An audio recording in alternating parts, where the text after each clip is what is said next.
Dipersembahkan oleh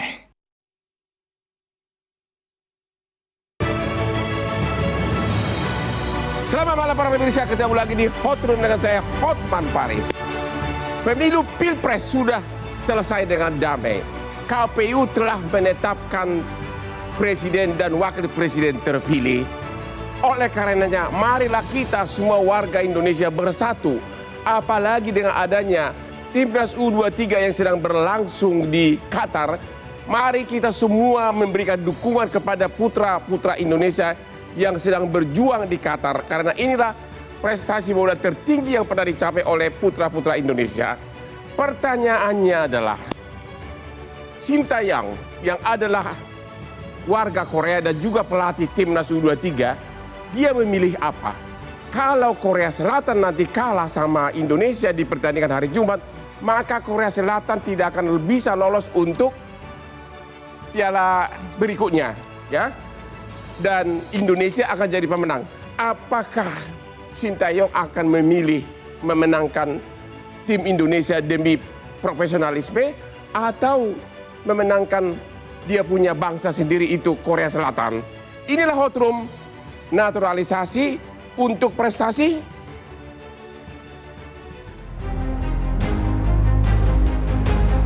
Belum lama ini, Mahkamah Konstitusi telah memutuskan terkait perselisihan hasil pemilihan umum atau PHPU atau sengketa hasil Pilpres 2024.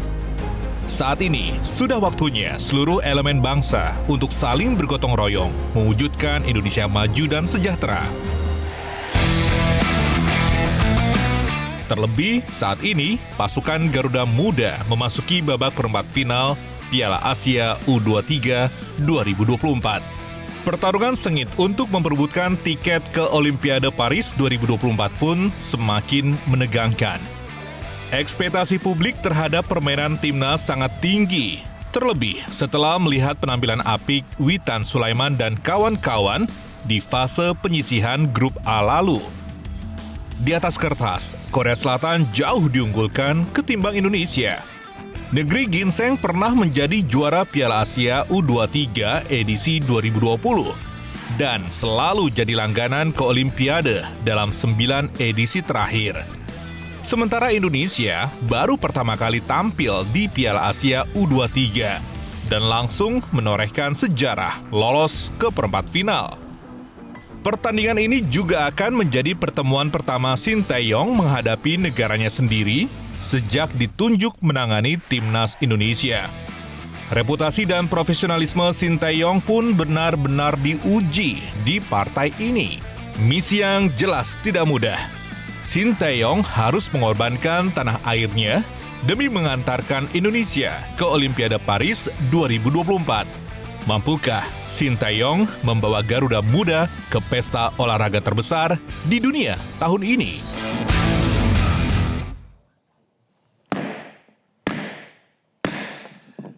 Para pemirsa, apakah Anda tahu Sintayong adalah pecinta berat kopi luwak white coffee?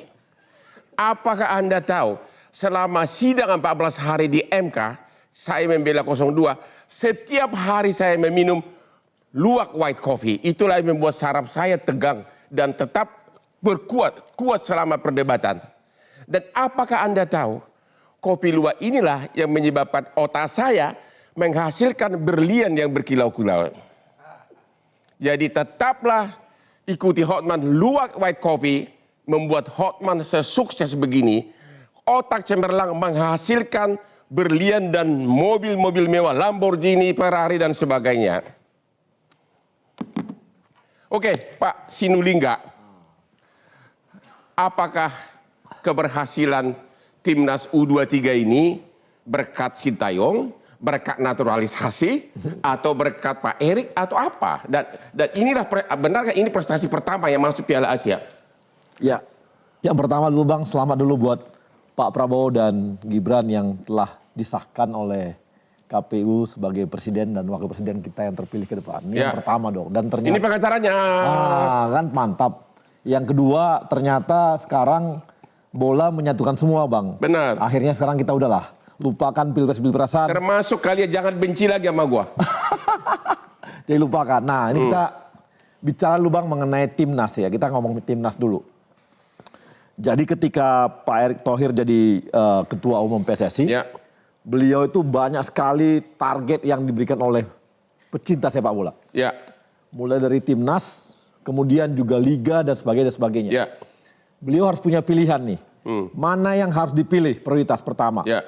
Apakah benahi liga, habis itu akan menghasilkan pemain-pemain yang baik untuk timnas, atau benahi timnas, atau yang mana?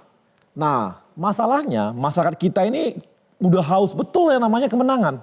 Sangat haus kemenangan. Ya. Maka mau tidak mau Pak Erick ini sebagai ketum harus mencari sebuah langkah-langkah besar memperkuat timnas. Ya. Yang pertama, yaitu apa? Bagaimana timnas kita sangat kuat dalam sampai 5 tahun ke depan. Ya. Maka dicarilah pemain-pemain timnas memperkuat timnas yang sudah ada dengan usia yang sangat muda. Dicari dari dalam negeri atau dari luar negeri? Dari dalam negeri dan dari luar negeri. Oke. Oke.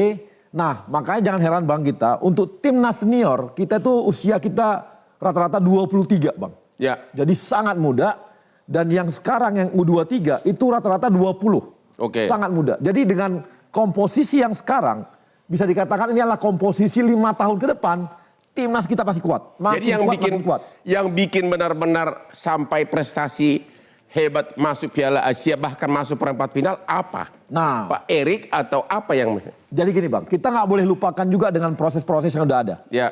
Bahwa ini adalah U23 ini adalah dulu mereka persiapan untuk Piala Dunia U20. Ya. Sebagian. Kemudian kena corona Bang. Oke. Kemudian kemarin kasus lagi tiba-tiba Ya. gagal lagi kita U20 yang kemarin kan gitu ya. Tapi ini adalah cikal bakal. Nah kemudian mereka diramu lagi ketika kemarin SEA Games. Ya. Di SEA Games mereka bisa juara. Dan Ya. itu udah lama juga Bang, berapa puluh tahun tuh ya kita. SEA Games itu. Lupa itu udah berapa. Lama pokoknya udah lama banget kita nggak juara, kita kemarin juara. Nah inilah pemain-pemain kita yang serangnya adalah yang muda-muda semua. Nah kemudian Bang, Pak Erick juga lihat. Yang sebelumnya udah lihat juga, cuma yang sebelumnya udah melihatnya cuman agak lambat prosesnya. Nah, Pak Erick ini lihat bahwa kita ini kan orang-orang Indonesia ini banyak banget Bang. Di dunia ini saya kasih contoh aja di Belanda. Di Belanda itu ada 2,5 juta orang diaspora yang punya darah Indonesia. Oke. Jadi misalnya neneknya Indonesia dari pihak bapaknya atau kakeknya. Atau dari pihak ibunya, nenek bapaknya, kakeknya. Jadi punya darah Indonesia. Ya. Nah, nanti misalnya gila, Bang Hotman tiba-tiba nggak tahu kita menikah. Maaf nih Bang, sorry bukan saya suruh nikah lagi ya. Atau anaknya lah nikah gitu ya. Sama orang bule Bang. Ya. Nah, anak abang rupanya tinggal di Itali. Ya. Kemudian cucunya itu pengen jadi orang Indonesia lagi. Masa dilarang Bang? Ya itulah yang kemudian menjadi pemain bola dibawa ke sini. Betul, jadi punya darah Bang. Dia memang punya darah Indonesia. Ya. Nah, ini yang sekarang kita lihat. Nah, Pak Erick itu dengan jaringan yang sangat kuat, dia kan pernah pegang Italia, pernah Inter Milan. Jadi dia punya jaringan tim yang sangat kuat, bisa mantau semua yang muda-muda. Diajak ngobrol semua dan diberitahu Indonesia tuh bakal begini. Oke. Maulah dia datang sebagian, tapi Bang di sisi lain, kalau kita kemarin pemain kita, itu sebagian besar juga adalah pemain-pemain Liga 1. Ya. Jadi lokalnya juga sangat kuat. Dan kita bisa lihat kan permainannya, kalau cuma naturalisasinya aja yang kuat, ya nggak akan kuat pemainnya, timnya. Oke, kalau gitu Pak Justinus Laksana. Sebenarnya siapa yang hebat? Pelatihnya Sintayong atau karena 4 naturalisasi ya pemain gelandang depan, striker? Atau Ketua PSI, siapa yang bikin hebat sampai bisa maju ke perempat final Piala Asia? Gini, kalau orang hanya melihat produk akhir, yaitu di lapangan dan menang. Ya. Tapi ini kan kerjasama dari banyak pihak, dari Sintayong, dari PSSI memberikan infrastruktur, kesempatan untuk uji coba dan lain-lain sehingga semua happy. Ya. Nah, dari semuanya harus dikatakan bahwa produknya itu bagus. Tapi ini masih proses. Kita lihat dari match pertama ke match ketiga ada progres ke depan. Apakah kita sudah cukup kuat untuk jadi juara? Tidak. Masih banyak PR. Kalau dibilang soal... mana yang menonjol? yang membuat keberhasilan ini? Jelas dari luar. Dari 11 pemain yang main, Ya. itu ada 6 bermain di liga luar, termasuk Marcelino sama Arhan. Ya. 4 termasuk kiper bermain di Liga 1. 2 itu bisa ngimbangin menurut saya, Ya. yaitu Witan Rizky Ridho. 2 lagi agak kesulitan, bukan mereka bermain jelek, tapi agak kesulitan. Ini dari Liga, jadi dari 4 pemain yang ada, 50% dari pemain Liga 1 itu agak kesulitan. But that's okay, Ya. karena ini teamwork. Dengan 11 pemain, sekali lagi ini proses. Dan kalau proses diteruskan, kita bisa menang lawan Korea. Jadi yang menonjol di sini prestasi Sintayong atau pemain naturalisasi? Prestasi Sintayong dengan game plan sesuai dengan kapasitas pemain kita. Kita jangan lupa juga bahwa walaupun mereka bermain di Eropa, tapi di Eropa itu tier 2 dan 3. Jadi bukan di klub hebat, bahkan pemain muda di youth-nya. Tapi jelas-jelas pemain ini, contoh paling bagus kan, Nathan Chuaon. Dia itu cadangan di Heerenveen. Ya. Ivar Jenner, cadangan di youth-nya FC Utrecht. Rafael Struijk, di youth-nya FC Den Haag.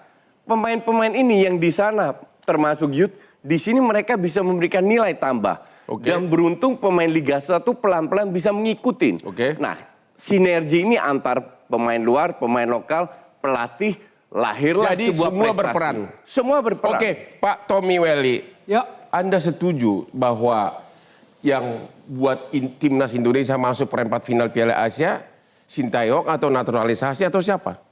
Semua aspek berperan, Semua aspek berperan. bahkan termasuk PSSI tadi Oke. yang mengusahakan naturalisasi lalu melakukan pendekatan kepada klub-klub agar diizinkan bermain di Piala Asia U23 ini. Ya. Tapi jangan lupa juga bahwa Liga 1 kalau tidak diliburkan, kalau tidak ada sebuah kompromi dan dukungan dari klub-klub Liga 1, itu nggak bisa muncul itu karena waktu TC tanggal 1 April, tanggal 30 Maret kan hari Sabtu baru 9 yang datang. Ya. Artinya ada keputusan secara organisasi juga dari ketua umum. Ya. Jadi nggak ada satupun pihak yang bisa klaim bahwa lebih menonjol dalam kontribusi terhadap kesuksesan lolos ke perempat final Piala Asia ini. Oh begitu. Ya, Kan strikernya katanya anak naturalisasi semua. Ya. Indonesia belum ada yang mampu. Benar begitu? ya nggak juga sebetulnya. Sekalipun ada 4 naturalisasi, kalau kita bicara 5 gol, ya kalau mau pikirannya dangkal, pikiran sempit membeda-bedakan itu, Ya. 5 gol dari pemain lokal semua. Begitu. Witan 1, Komang 2, Marcelino 2, kan begitu. Tapi kan kita nggak boleh kalau dalam sepak bola melihatnya, menganalisisnya seperti itu. Maka nggak boleh ada banyak klaim yang seolah-olah mengagungkan yang satu, mengecilkan yang lain gitu loh. Terus prediksi saudara yang akan menang nanti hari Jumat lawan Korea Selatan siapa nih? Kalau main sebagus kemarin lawan Jordania, rame. Gitu ya? Peluangnya ada. Kalau main sebagus lawan Jordania. Berapa persen peluangnya? 50-50. Ya, I agree. 50-50. Tapi Anda setuju nggak bahwa naturalisasi itu akan menjadi program jangka panjang? Naturalisasi itu. Nah, jawabannya nanti aja, kita istirahat Oh, iya, dulu ya. iya. Setelah yang berikut ini.